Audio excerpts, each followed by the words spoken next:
ମାନେ ଆଜି ଆମେ ରଙ୍ଗ ଚିହ୍ନିବା।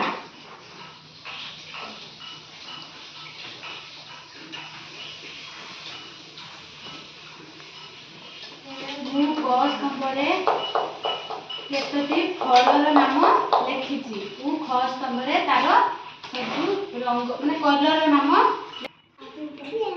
ବା ରଙ୍ଗର ନାମ ଲେଖିଛି। ମୁଁ ସମସ୍ତଙ୍କୁ ଫଳ ଗୁଡ଼ିକ ଦେଇଛି। ସମସ୍ତଙ୍କୁ ଗୋଟେ ଗୋଟେ ପଚାରିବି ଓ ସମସ୍ତେ କହିବ କଲର ଗୁଡ଼ିକ। ଡାଳିମ୍ବ କାହା ପାଖରେ ଅଛି? ତମ ନାଁ କିସ? ଡାଳିମ୍ବ ଖାଇଛ? ଡାଳିମ୍ବ କେମିତି ଲାଗେ? ଡାଳିମ୍ବର କଲର କେମିତି? ଡାଳିମ୍ବର ରଙ୍ଗ କେମିତି? ଧରୁଛ ଯୋଉ ରଙ୍ଗ କେମିତି? ଲାଲି ରଙ୍ଗ। ଦେଖ ଶ୍ରୀକାନ୍ତ ଉଠିକି ଆସ।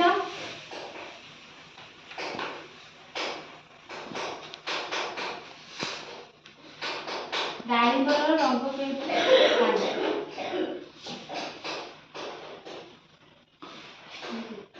ଡାଳିମ୍ବର ରଙ୍ଗ କାହିଁକି?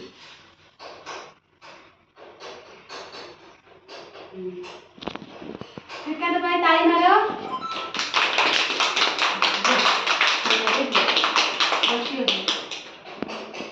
ସପୁରୀ କାହା ପାଖରେ ଅଛି? ତମ ନାଁ କିସ? ତମେ ସପୁରୀ ଖାଇଛ? କେମିତି ଲାଗେ?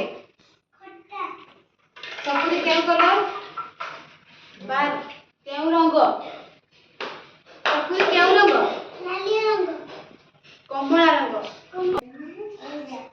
ସପୁରୀ ନାରଙ୍ଗୀ ରଙ୍ଗ। ତମେ ଉଠିକି ଆସ। ସପୁରୀ ପାଖରୁ ନାରଙ୍ଗୀ ରଙ୍ଗକୁ ଗାର। ନିଖିଲ ପାଇଁ ତାଳି ଲଗାଅ।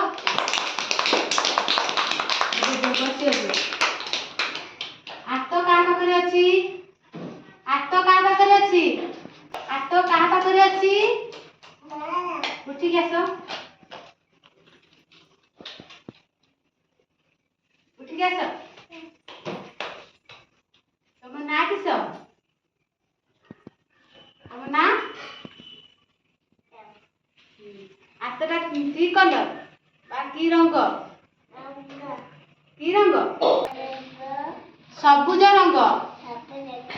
ଆତ ଖାଇଛ? କେମିତି ଲାଗେ? ଆତ କୋଉଟା ଖାଇଛି?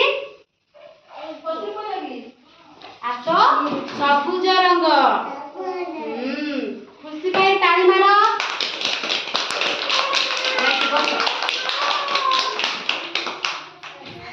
ମୂଳା କାହା ପାଖରେ ଅଛି? ତମ ନାଁ କିସ? ମୂଳା ଖାଇଛ? କେମିତି ଲାଗେ?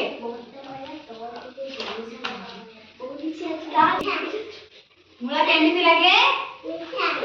ମୂଳାର ରଙ୍ଗ କିପରି? ମୂଳାର ରଙ୍ଗ କିପରି?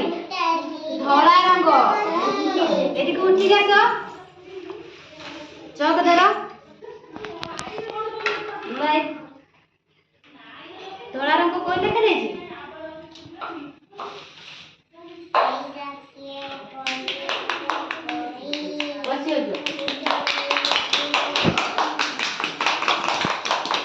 କମଳା କାହା ପାଖରେ ଅଛି? କମଳା କାହା ପାଖରେ ଅଛି? କମଳା କାହା ପାଖରେ ଅଛି? ତମ ନାଁ କିସ? କମଳା ଖାଇଛ? କିପରି ଲାଗେ? କମଳାର ରଙ୍ଗ କିପରି? ଉଠିକି ଆସ।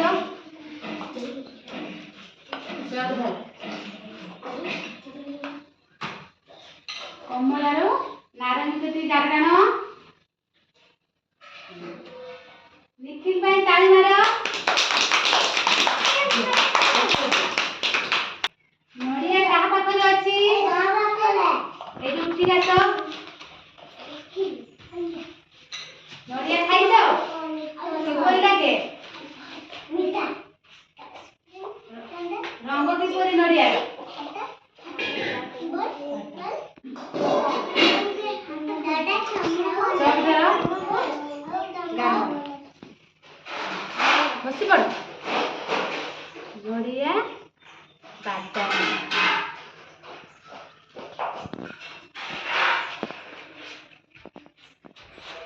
ଗାଜର କା ପାଖରେ ଅଛି? ମୋ ପାଖରେ। ଉଠିକି ଆସ।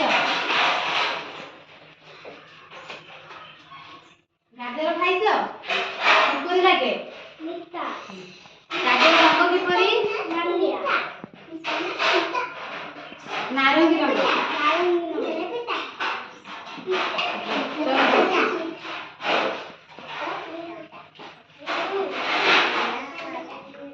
ଗାଜର କମଳା ରଙ୍ଗ।